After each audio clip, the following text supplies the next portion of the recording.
how to make it successful. This is the topic that I will be talking about this week, and all about how do we prepare ourselves and how do we sell our expertise at the level that we want to the private sector. As a humanitarian who has never worked in the private sector, that is the focus that I will be having this week. So therefore, if you have any questions, if you have any specific problems that you feel like you're not able to solve, please keep them coming. You can put your comments underneath this, or you can come and talk to me as I'm opening my group coaching, and my consults are available. So you can do that so that we can start solving whatever the problems you are facing when you are transitioning to the private sector. So I would say that in coaching humanitarians individually and in groups as to how to make this transitioning successful, here are the 5 elements that I have discussed and observed that we need to be solving if we want to do this systematically and if we want to do it in the determined way. So the first problem that we need to be solving is the mindset and the emotional part. And the reason why I say that is that I often observe people, humanitarians, who have a lot of their own judgments and assumptions as to how private sector is not going to work, how they are not going to be hired, and how they don't have the transferable skills, how they have difficulty with the transferable skills, and then they get stuck in that way instead of actually going and finding out from the people who are working in those private sectors. Right? So all of our assumptions and judgments and expectations or conclusions as to how we're not able to do XYZ stop us actually from going and doing the networking necessary and sales necessary. So therefore, the first thing that we need to be solving with a lot of my clients is the problems of the mindset emotion. And the emotional part is obviously the part of being scared, being inadequate, being uncomfortable in the sales conversation, being uncomfortable in networking. All of this we need to solve first. The second thing that we need to solve, obviously, we need to decide which industry we're going for and which role we're going for, because without that, we cannot translate it into the actual specific roles, our CVs and cover letters, right? We can't do the translation if we don't know which role we're going for. So oftentimes I observe my humanitarian clients that not only that they don't want to decide which role and which industry they go for, they have a lot of confusions about which even industry exists and how to make it even relatable to the experience that we have. Right. So therefore, a lot of my clients in the beginning, they end up just feeling like they just want to go to the foundations, or they just want to go to corporate social responsibility. But also in practice, we have now had several guests coming over talking about the corporate social responsibility and how it actually works. It may not actually correspond to the expectations that we may have. Expectations of how they are doing all the great impact that we would like to be contributing to, or that they would like to they are like more impact driven in the way that we imagine, even though their way of impact drivenness is different, right? So there might be value clashes as well. So therefore, we need to start understanding not only what foundation work looks like and what corporate social responsibility looks like, but also not limit ourselves in what if those are roles that we actually don't like or we don't even want to aspire to, then what other roles we can go for. Because private sector also has some of the roles that humanitarians are good at, such as working with the government, such as working with certain regulatory frameworks, such as managing teams, such as procurement, supply chain, all of this, right? So therefore, in order for us not to limit ourselves as to which roles we want to go for, we need to start deciding on which industry that we're interested in and that we can actually see ourselves working at least 1 year if we're going to put all of this effort into it, but also understanding within that industry what roles that we really want to go for and how are we going to then translate our skill sets and expertise, right? So that's why deciding on the industry of which industry and which role is a critical part of our work together. And if we're not going to do that, then we'll always keep feeling like we're going here and there and then being like nowhere.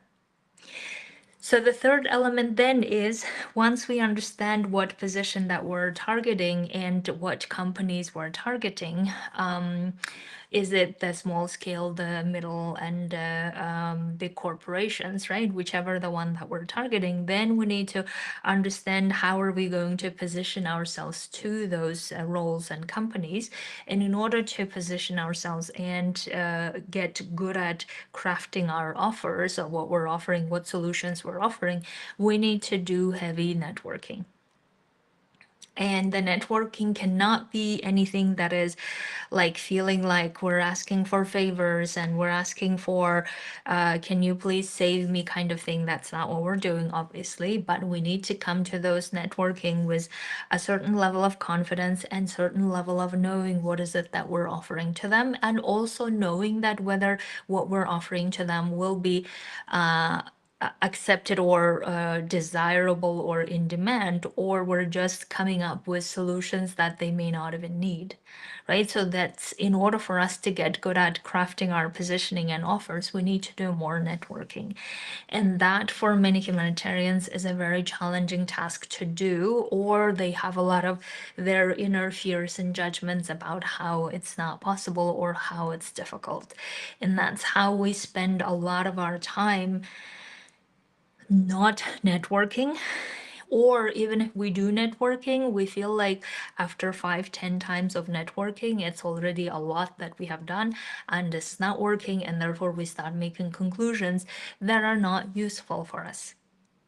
So that's how we start developing all of this resistance inside as to how I did this, I've done all the things and nothing worked kind of a mindset, right? And if we stay in that mindset, then obviously we're not going to move forward. And also we will not find out actually what type of offer that and solution, by offer, I mean a solution that we're offering to them based on the expertise that we have, specific expertise that we have, and the specific demands and needs they have that we want to fill.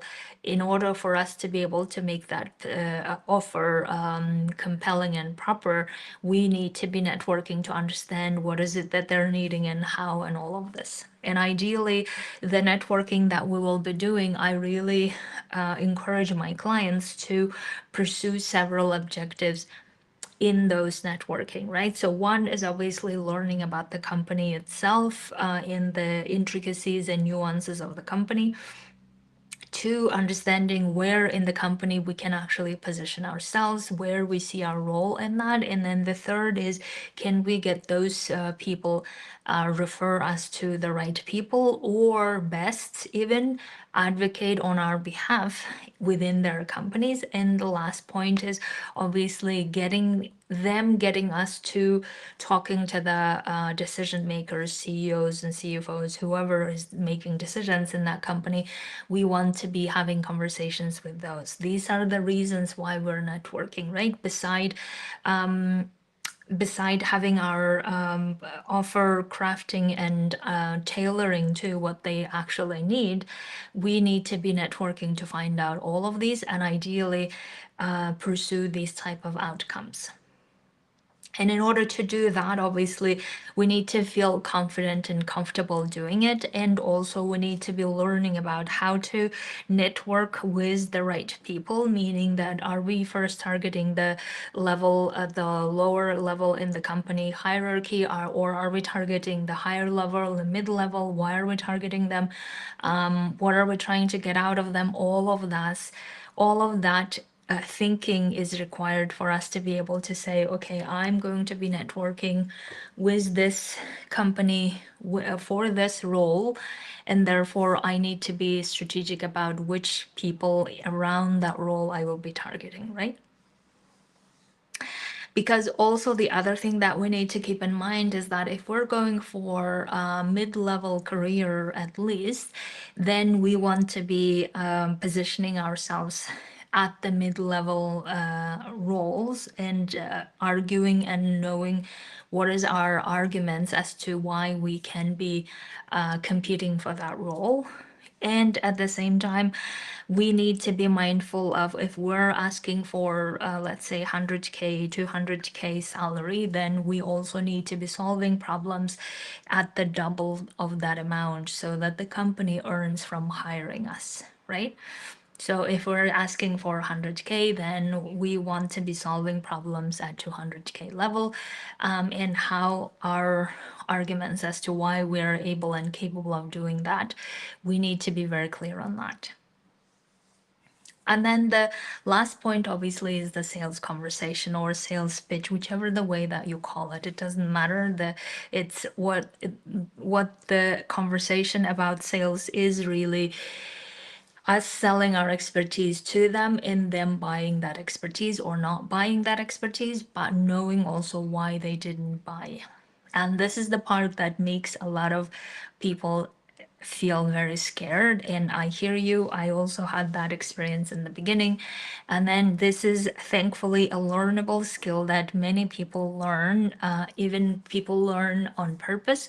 But in your case, you don't even need to do it on learn it on purpose. You need to learn in the way that makes you be clear as to how you are able to sell your own expertise, right? So you're not even doing the selling for other companies yet, you are doing it only for yourself. And in order for you to be able to do that, you need to learn what makes any sales conversation successful. There are a lot of different strategies and techniques to do that. I will not go into that because the purpose is not really that for today. But knowing also when is it that you are underselling your expertise, when is it that you are not clear on how you are selling it, when is it that you are mixing this up with other things, all of this you need to start getting clear on. And that's why the way that I have really designed my group coaching is how can we coach on the problems and solve them, but also simulate some of these in practice. And so far, I have simulated with my clients as to how that selling process can look like, how, if they are in front of the CEO, for instance, and how are they selling their expertise, what are the things they're saying, what are the things that they're asking. All of this we have simulated, and I feel like we need to simulate a lot more because a lot of the observations that I have made from my group as so far of coaching them is that the sales process we're treating a bit like an interview for a role in the humanitarian sector, right?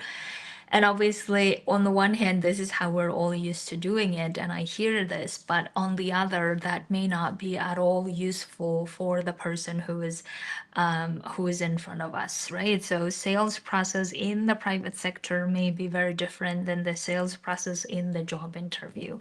Because in the job interview, we tend to be very heavy, at least in the UN context, we tend to be very heavy on the past and how we solve this, how we solve that. And while the private sector may appreciate that, we need to be doing the selling more on what is the specific problems that the company or the roles and issues that the company might be facing and how we're able to fix that problem, and then bringing the evidence as to how we have done it. That might be a useful way to do that.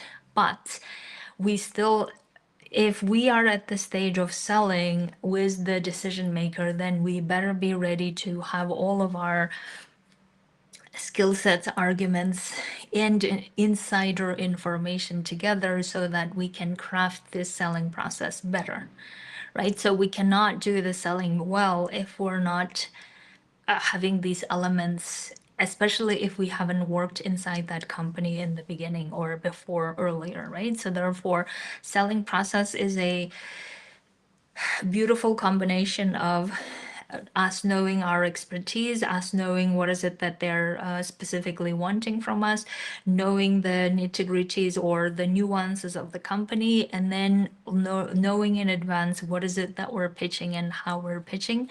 Of course, also without making it so stressful and pressury that we then forget what we're saying and how we're saying. All of those, obviously, with simulations, it can be to an extent solved.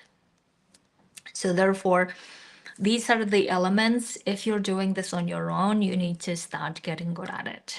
If you're doing it with a coach, you also have some ideas as to what elements to work on. And I just feel like if I can give you all the directions and the structure of what to work on and how to do that systematically, then if you didn't join my group coaching, then you can continue doing that. If you do join my group coaching, then of course we will be working on all of this throughout the year. And my goal is that I usually tell my clients that let's have the midpoint of our work together, let's say 6 months point, where you start getting the sales conversations and learning from what of the sales that you're doing is working and not working and why, so that we can start getting crafting, tailoring what works based on what we have seen in practice, right? So that's why this work, if you join, will feel very uncomfortable some of the times. And it will also feel like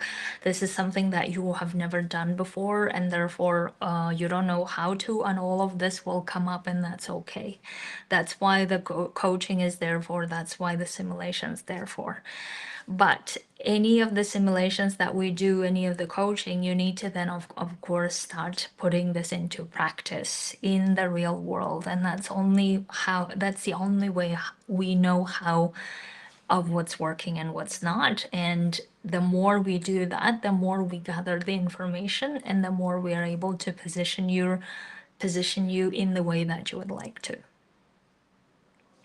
Okay, my dears.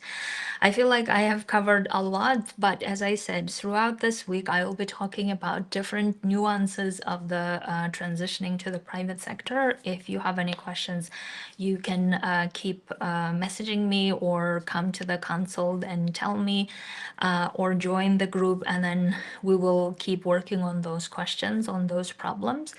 Whatever it is, the problems that you keep facing, that we keep solving so that you make it successful to the extent that you would like to. Have a beautiful week. The consult link, by the way, in the description below.